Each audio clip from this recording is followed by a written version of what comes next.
Ramadan datang, bulan suci yang ku rindukan. Syukurku alhamdulillah, ku masih bisa menikmati Ramadan ini.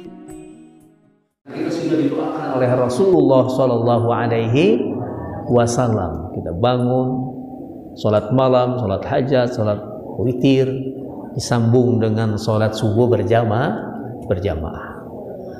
Ada dua sholat yang sangat utama di sisi Allah Subhanahu Wa Taala dalam sebuah hadis Rasulullah Shallallahu Alaihi Wasallam. Sholat isya dengan sholat subuh. Rasulullah SAW bersabda, "Man shallal isya." Barang siapa orang yang melaksanakan sholat isya fi jama'atin, dilaksanakan secara berjamaah, faka'annama qama nisfal lail, maka seakan-akan orang itu sholat separohnya malam. Sholat isya berjamaah seperti kita melaksanakan nggak berhenti-berhenti separoh dari malam itu kita laksanakan sholat. Jarang gitu kan, setengah malam sholat dulu. Menggantikannya dengan adalah sholat isya berjamaah. Sholat isya berjamaah oke, paling harore males. Orang biasanya baru pulang kerja sampai rumah ngeselungsek, orang Sunda bilang keselaleles. Padahal ada keutamaan kalau kita mau melaksanakan sholat isya berjamaah minimal 2 orang, ada imam ada makmum, nggak di masjid, nggak di musola, di rumah. Kalau memang kondisinya tengah malam baru kita datang, kan sholat isya panjang ya, tapi diupayakan tidak meninggalkan sholat isya berjamaah. Diteruskan dalam hadis itu, wa man shalla subha, dan barang siapa orang yang melaksanakan sholat subuh fi jama'atin, dilaksanakan secara berjamaah, faka'annama shalla laila kullah, ya, seakan-akan orang itu melaksanakan sholat sepanjang malam. Alhamdulillah barusan kita melaksanakan sholat subuh berjamaah. Sholat subuh berjamaah ini kita lakukan nilainya sama dengan sepanjang malam kita sholat. Jadi ini luar biasa. Bahkan sholat subuh kalau ditekuni terus, ini dapat melunakkan hati yang keras. Jadi ada orang hatinya keras, kita terapi aja dengan sholat subuh. Sholat subuh berjamaah. Di pesantren itu, orang santri baru datang itu harus dia nggak boleh ninggalin sholat subuh berjamaah selama 40 hari. Jadi ada riwayat, suatu ketika ada seorang preman lah gitu ya, jauh dari sholat, jauh dari ibadah. Dia lewat ke sebuah pesantren, di situ ada masjid.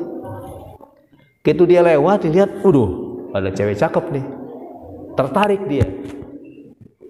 Akhirnya dia pura-pura masuk ke mana? Ke masjid. Dia wudhu segala macam lah. Di situ sudah ada yang pengurus masjidnya, sudah ada di situ. Disamperin, "Pak, saya mau melaksanakan sholat di sini. Saya tertarik sama perempuan itu." Waduh, kaget. "Anda benar tertarik perempuan itu?"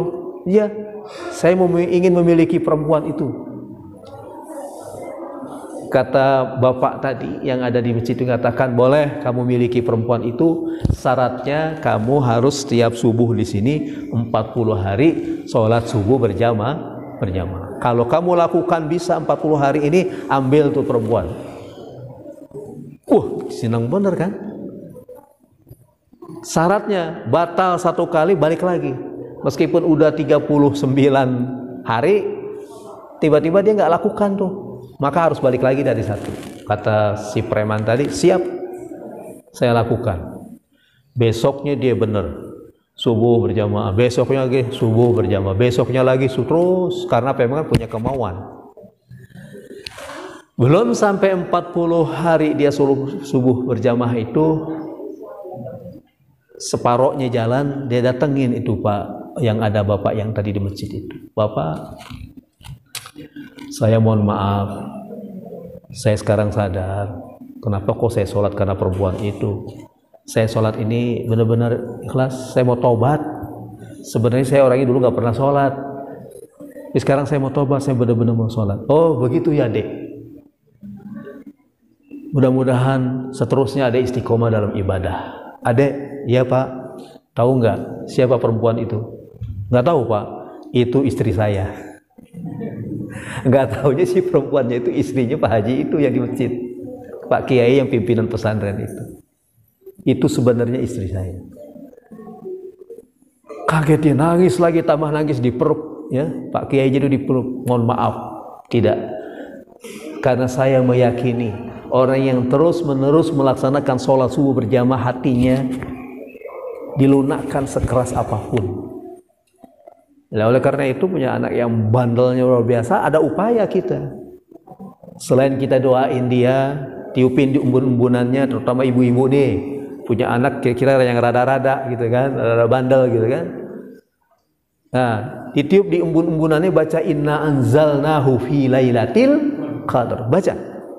Tiupin ke embun-embunannya, insya Allah. Apalagi bayi yang baru lahir. Di dalam kitab I'anatul Talibin itu dijelaskan, orang yang baru lahir selain diazanin, iqomahin, kemudian dibacakan inna anzalnahu fi lailatil qadar di telinganya, maka ni anak tidak akan mampu melaksanakan maksiat-maksiat besar. Nggak mungkin dia berzina, nggak mungkin dia khamr, ya, narkoba segala macam. Karena dia dibentengin dengan inna anzalnahu fi lailatil qadar. Surat ini populer di bulan Ramadan. Baca itu. Sama dengan anaknya, apalagi anak Pak, gimana anak saya udah dewasa? Udah. Ada upaya ibunya, bacain imbun-imbunannya inna anzalnahu fi lailatil qadar. Bacakan. Insya Allah lunak hatinya. Ditambah lagi ajak cucu kita, anak kita melaksanakan sholat subuh berjamaah, maka hatinya akan dia menjadi tenang. Hatinya itu menjadi tenang. Jadi kita bersyukur kepada Allah, kita mampu menggerakkan hati kita, melangkahkan kaki kita hadir di masjid ini untuk melaksanakan sholat subuh berjamaah. Mudah-mudahan amal ibadah kita diterima Allah Subhanahu wa ta'ala. Amalan itu ada dua, Bapak dan Ibu sekalian. Amal itu di dalam sebuah definisi ulama tasawuf mengatakan amal itu adalah harokatul jismi awil qalbi, bergeraknya tubuh kita dan hati kita terhadap sesuatu, itu namanya amal. Jadi kalau ada bahasa begini, lamun hirup hayang bagja kudu loba amal. Kalau hidup pengen bahagia harus banyak amal. Itu belum selesai itu kalimat. Karena kali amalnya amal apa dulu? Karena amal itu dibagi menjadi dua. Ada amal taat, ada amal maksiat. Kalau kita bergerak harokatul jismi awil qalbinya ke arah yang tidak diridhoi oleh Allah, ya tentu amal maksiat. Kita bergerak nih dari rumah ke masjid ini, hati kita, tubuh kita bergerak ini, berjalan ke masjid ini, berarti kita melaksanakan amal taat, amal taat kita. Dan amal taat yang kita lakukan ini menjadi sebuah jaminan bahwa kita nanti akan bersama dengan Rasulullah Shallallahu Alaihi Wasallam, para syuhada, para siddiqin, nanti di surganya Allah Subhanahu wa ta'ala. Mayuti'illaha war rasul faulaika ma'al ladzina an'ama Allahu 'alaihim minan nabiyyin wasiddiqin wasyuhada'i wassalihin wa hasuna ulaika rafiqa. Jaminan kalau kita taat, amalan taat ini kita lakukan, taat kepada Allah, taat kepada Rasul, maka kita akan bersama-sama dengan para nabi, bersama-sama dengan para syuhada, bersama-sama dengan para siddiqin, bersama-sama dengan para orang solihin. Di mana? Di surganya kelak Allah Subhanahu wa ta'ala. Ada seorang abid nabi, dia menangis sejadi-jadinya. Kaget. Kenapa Anda menangis, kata Nabi. Abid itu bingung. Begini katanya, saya ini kan seorang abid, cuma seorang pelayan. Anda ini nabi kalau bahasa kitanya. Saya lagi memikirkan seandainya nanti saya di akhirat Katakanlah saya dimasukkan ke dalam surga, apakah saya akan bersama dengan Anda? Anda ini kan nabi, ya kan? Bahkan sebagai Sayyidul Anbiya, pemimpinnya para nabi. Saya ini hanya orang abid gitu. Apa mungkin saya akan bersama-sama? Menangis karena khawatir tidak bersama dengan Rasulullah Shallallahu Alaihi Wasallam di surga. Kenapa? Karena dirinya merasa kecil. Apalagi seandainya aku dimasukkan ke dalam neraka, tentu sama sekali tidak akan berjumpa dengan dirinya. Kemudian turunlah ayat yang tadi, mayuti'illaha war rasul faulaika ma'al ladzina an'ama Allahu 'alaihim minan nabiyyin wasiddiqin wasyuhada'i wassalihin. Meskipun seorang abid ketika dia taat kepada Allah dan Rasulnya, dia tentunya akan bersama-sama dengan para nabi. Pasti dia akan bersama-sama dengan nabi. Oleh karena itu, kita pun demikian. Kita ingin senantiasa bersama dengan Rasulullah Sallallahu Alaihi Wasallam. Rasa rindu kita ada. Tiap hari kita baca sholawat, tiap hari kita sebutkan namanya. Rasa rindu itu ada. Di alam dunia saja, ini yang sudah haji dan umroh. Ketika kita senantiasa menyebutkan mustaqbilal kiblati, mustaqbilal Ka'bah, Ka'bah, Ka'bah, gitu kan? Terbayang oleh kita, tapi kita belum pernah ke sana. Pada saat ke sana, yakinlah menetes air mata kita karena kita rindu terhadap Ka'bah. Itu benda ciptaan Allah. Kita berjumpa dengan betapa meneteskan air mata. Saya ketika pergi haji memimpin para tentara, memimpin rombongan. Saya katakan kepada jamaah, saya bilang, Bapak sekalian, di situ ada orang Kopassus, di situ ada orang, semua tentara, yang badannya gede-gede, kumisnya bapang-bapang. Bapak sekalian, ketika nanti kita akan berjalan sampai ke Ka'bah, nanti melihat Ka'bah, kita akan semua meneteskan air mata. Ada seorang Kopassus, kumisnya baplang, dia bilang, Ustadz, nggak mungkin. Saya seumur hidup saya dari kecil sampai sekarang nggak pernah yang namanya nangis. Saya nggak pernah nangis, Ustadz, kata. Ya sudah Pak, ayo kita berangkat. Berjalanan rombongan, saya pimpin rombongan itu sudah mendekati detik-detik ya sampai ke arah Ka'bah itu, saya stop, berhenti di sini. Bapak Ibu sekalian, pandang itu. Inilah yang senantiasa selalu kita sebut-sebut, kita ingat-ingat pusat kiblatnya kaum muslimin di seluruh dunia. Apa bapak-bapak, ibu-ibu tidak rindu dengan? Semua satu-satu meneteskan air mata, meneteskan. Saya pikir yang tadi, tentara yang tadi sebut ya, kumisnya baplang tadi yang nggak nangis. Saya kaget ada yang paling gede nangisnya. Oh, nangisnya gede banget. Saya lihat siapa ini, ternyata bapak tadi yang dia bilang nggak akan menangis, ternyata dia nangisnya paling besar. Ya. Jadi ini sebuah gambar betapa rindunya kita. Ya. Apalagi nanti kita berjumpa dengan Rasulullah Sallallahu Alaihi Wasallam. Bahkan bagi orang yang saum ini akan berjumpa dengan Allah. Lisaimi farhatani. Bagi orang yang berpuasa itu akan mendapatkan dua kebahagiaan. Farhatun indal iftar, kebahagiaan ketika berbuka. Berbuka maknanya berbuka setiap hari, bahagia banget kan kita kan. Apalagi anak-anak kita yang masih kecil. Dari asar udah nungguin. Begitu beduk asar, beduk. Itu asar. Pak, kok suaranya mirip? Iya, kan namanya azan begitu. Begitu sampai maghrib, ya jam 5 aja udah siap-siap di tempat makanan, udah siap. Ya, ada kolak diaduk terus sampai hancur tuh maghrib. Apa bahagia?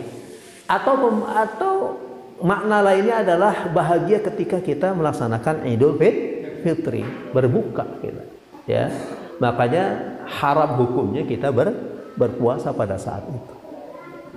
Pada saat hari haknya itu hukumnya haram melaksanakan. Kenapa? Iftar, Anda berbuka, sudah nggak usah puasa lagi, Anda berbuka. Ya. Yang kedua adalah wa farhatun 'inda liqa'i rabbih. Kebahagiaan ketika berjumpa dengan Allah Subhanahu wa taala. Jadi perjumpaan ini akan kita temui, berjumpa dengan sosok yang begitu kita kagumi. Laqad kana lakum fi Rasulillahi uswatun hasanah, sebagai uswah kita. Kita berjumpa dengan zat yang kita sembah. Kenikmatan apapun di muka bumi ini tidak ada artinya dibandingkan kita berjumpa dengan Allah Subhanahu wa Ta'ala. Jadi amalan-amalan kita ketika kita bergerak ke arah sesuatu yang diridhoi oleh Allah, itu namanya amal taat. Bergeraknya kita menuju ke sesuatu yang tidak diridhoi oleh Allah, itu adalah amal maksiat. Itu. Jadi amal itu ada dua. Amalan-amalan yang membahagiakan adalah amalan taat. Surat An-Nahl ayat 97. Man amila shalihan min dzakarin aw unsa wa huwa mu'minun falanuhyiyannahu hayatan thayyibah. Kan amalan soleh, amalan taat. Man amila shalihan, barang siapa orang yang beramal amal soleh sama dengan amal taat tadi, min dzakarin aw unsa, baik itu laki-laki maupun perempuan, wa huwa mu'minun, dan dia termasuk orang yang beriman, falanuhyiyannahu hayatan thayyibah, maka pasti dia akan mendapatkan kehidupan yang bahagia. Amal soleh ujungnya bahagia. Dan nggak pernah dilepaskan antara amal soleh, amal taat ini adalah dengan apa? Dengan keimanan, selalu beriringan. Innal ladzina amanu wa amilus shalihat wal asri innal insana lafi khusrin illal ladzina amanu wa amilus shalihat. Jadi amal iman dan amal soleh itu selalu beriringan, dan ini jaminan masuk surga. Walladzina amanu wa amilus shalihati anna lahum jannatin tajri min tahtihal anhar. Jaminan dimasukkan ke dalam surga bagi orang yang beriman dan beramal soleh. Makanya kita harus penuh keyakinan. Kalau ditanya ente masuk surga, insya Allah, jangan. Saya yakin masuk surga. Kenapa? Karena kita merasa memiliki keimanan dan kita istiqomah di dalam amal soleh kita. Penuh keyakinan, jangan ragu. Ya, karena jaminan Allah Subhanahu wa Ta'ala di dalam Al-Quran yang tidak bisa dipungkiri. Syaratnya dua, iman dan amal soleh. Amalan-amalan taat ini ada tiga kita kategorikan. Ada amalan-amalan yang syariat, ada amalan-amalan yang thariqat, dan ada amalan-amalan yang hakikat namanya. Amalan-amalan yang syariat itu yang seperti apa? Li islahil jawarih. Amalan syariat itu adalah untuk membaguskan tubuh kita. Bagaimana mata supaya bagus, bagaimana telinga supaya bagus, bagaimana anggota tubuh kita sebagus, tentunya dengan amalan-amalan syariat. Lalu seperti apa amalan syariat? Banyak sekali amalan syariat. Ulama menyebutkan tiga inti daripada amal syariat. Amal syariat yang intinya adalah, pertama itu adalah taubat, yang kedua adalah takwa, yang ketiga adalah istiqamah.